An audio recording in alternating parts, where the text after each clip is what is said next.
Hello, everyone, and welcome back to The English Habit. I'm Nina. And I'm Jack. We're so excited to have you join us today for an episode that hits home for so many of you. It's a frustrating experience that almost every English learner faces. That's right, Jack. Have you ever spent hours memorizing vocabulary lists only to find that the moment you open your mouth to speak English, all those words vanish? It's like your brain suddenly hits the delete button. Yeah, it's that moment when you're thinking, I know that word, it's right there on the tip of my tongue, but it just won't come out. It feels like you have a rich vocabulary locked away in a vault and you've lost the key. Exactly. Today we're diving deep into I know many English words, but when I speak English, I forget all of them. This isn't about not knowing the words. It's about not being able to access them when you need them most. It's a common problem, and it's frustrating because you do put in the effort. But the good news is, there are very specific reasons why this happens, and even better, there are practical, actionable strategies you can start using today to unlock that vocabulary and make it instantly available when you speak. So if you're ready to stop feeling like your brain is playing hide and seek with your vocabulary, grab your headphones and let's unlock those words together. Part 1. The Vocabulary Vault Problem. Why words get stuck.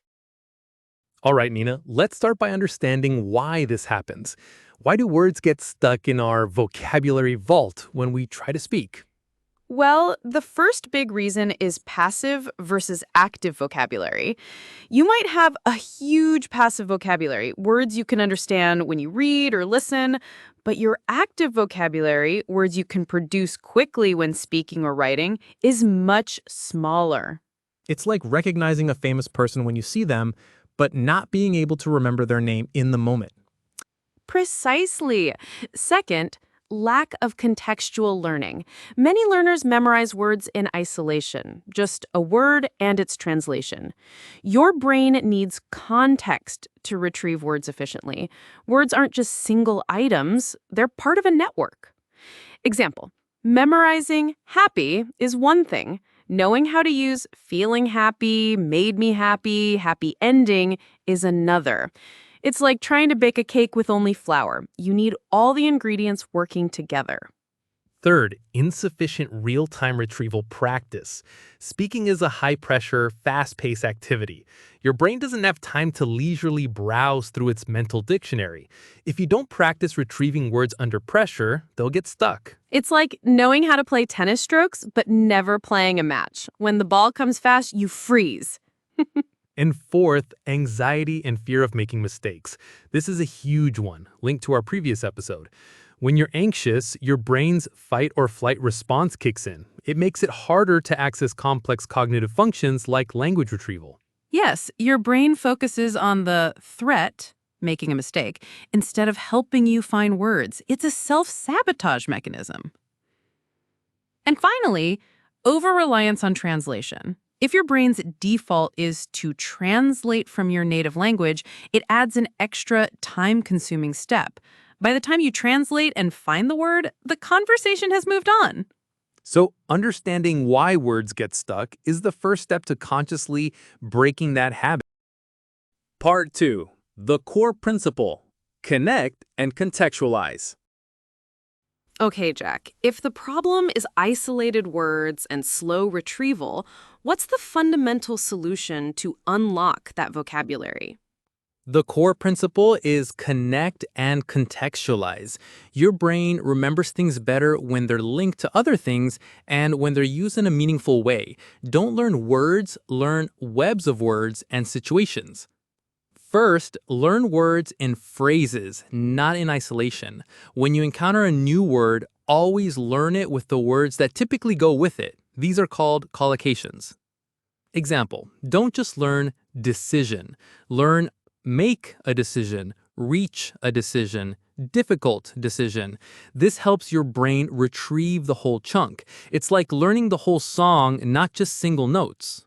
Next, learn words with visual and emotional connections. Your brain remembers images and feelings much better than abstract words. How to do it? When you learn delighted, which means very happy. Imagine a specific time you felt absolutely delighted. Connect the word to that feeling or image. Or draw a quick, simple picture for the word. Even a stick figure smiling can help.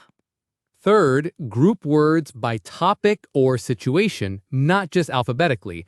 If you're learning about travel, learn boarding pass, check in, luggage, take off, landing, together. Example, create a mind map for cooking. Branch off with chop, stir, bake, ingredients, recipe. It's like creating little themed folders in your brain.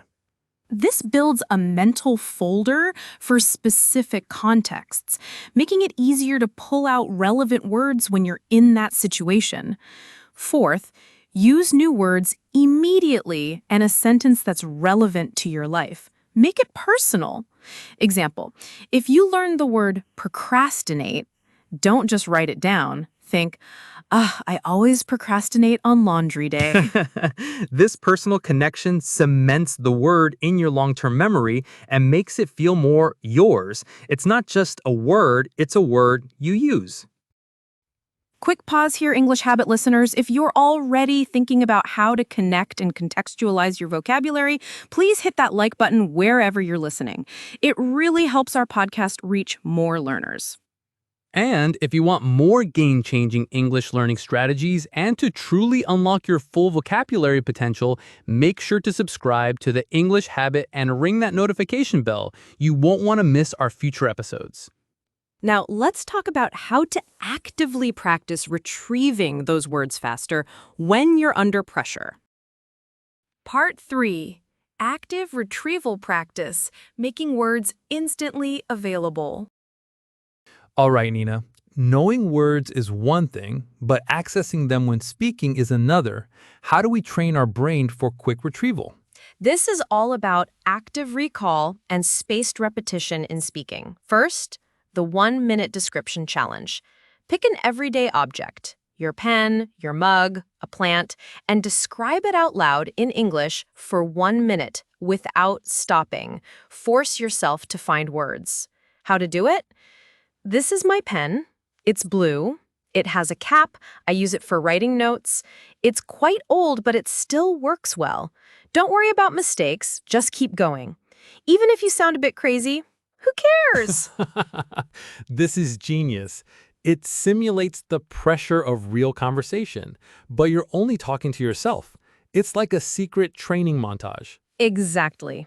Second, use sentence builders or word combiners. Take a few random words and try to create sentences that connect them. Example, given coffee, book, rain, create I love reading a book with a hot coffee when it's raining outside. It really gets those brain cogs turning. That forces your brain to be creative and combine words it knows. Third, practice reverse recall. Instead of translating from your native language to English, try to describe a concept only in English, even if you don't know the exact word. Example, you want to say fridge, but forget the word. Describe it. It's a big white box in the kitchen that keeps food cold. Your brain might then retrieve refrigerator or fridge. This is what native speakers do when they forget a word. This trains your brain to think in English synonyms and descriptions, which is what native speakers do when they forget a word. Fourth, engage in rapid-fire Q&A with yourself or a partner. Ask simple questions and answer quickly. Example, what did you eat for breakfast? What's your favorite color? What did you do last weekend? Force quick answers. No thinking, just speaking. And fifth, shadowing with a purpose. Don't just repeat what you hear. As you shadow a dialogue or podcast, consciously try to identify and mentally activate the verbs, adjectives, or phrases being used. Example, if you hear, she was absolutely delighted, mentally repeat delighted and think of other words for happy. It's like hunting for vocabulary. These active retrieval methods build muscle memory for your English vocabulary, making words pop up when you need them. Part 4. Dealing with the blank mind moment. Even with all this practice, those blank mind moments will still happen sometimes. How do we navigate them gracefully in the conversation, Nina? Great point. It's not about never forgetting, it's about handling it when it happens. First, use a placeholder phrase. If you can't remember a specific word, use a general placeholder and keep talking.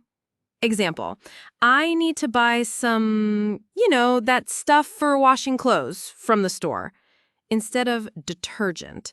It's like a verbal, hold on a sec. This keeps the conversation flowing. Second, describe the word or concept. Just like in reverse recall, if the word won't come, describe it. People are usually very helpful. Example, I need to find the place where you can borrow books for free.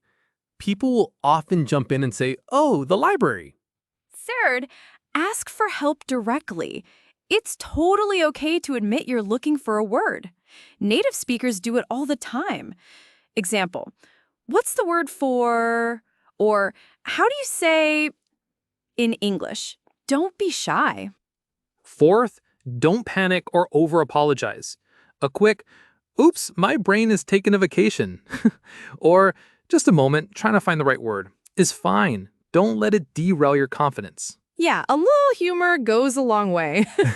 It makes you more relatable, too. And fifth, focus on getting your message across. The goal is communication. If the person understands you, even if you used a placeholder or a description, you've succeeded. The more successful interactions you have, the less you'll fear those blank moments. You got this. Part 5.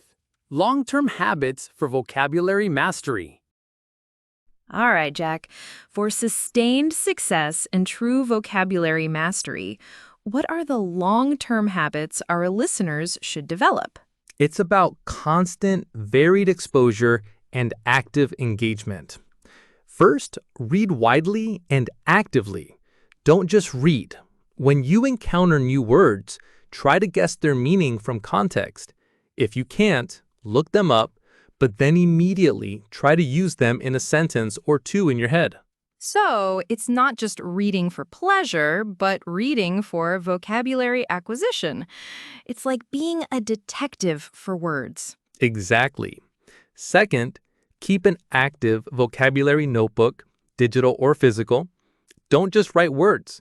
Write words with example sentences, collocations, and even a small drawing or symbol.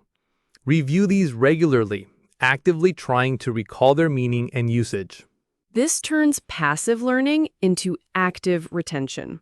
It's your personal vocabulary power-up.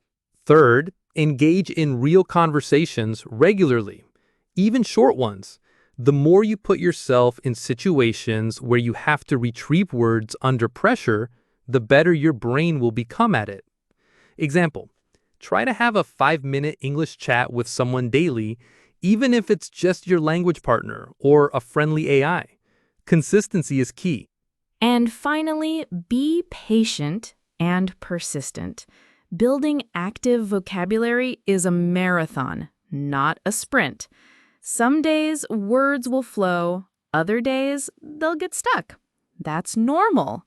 Consistency is key.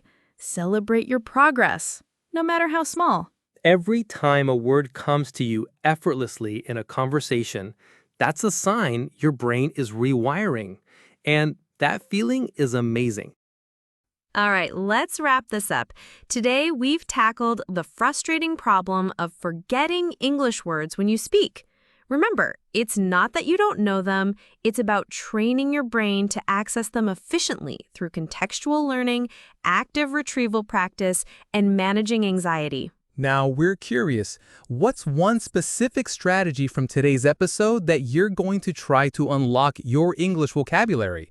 Or what's a tip you found helpful for remembering words when you speak? Drop your answers in the comments below. We love hearing from you.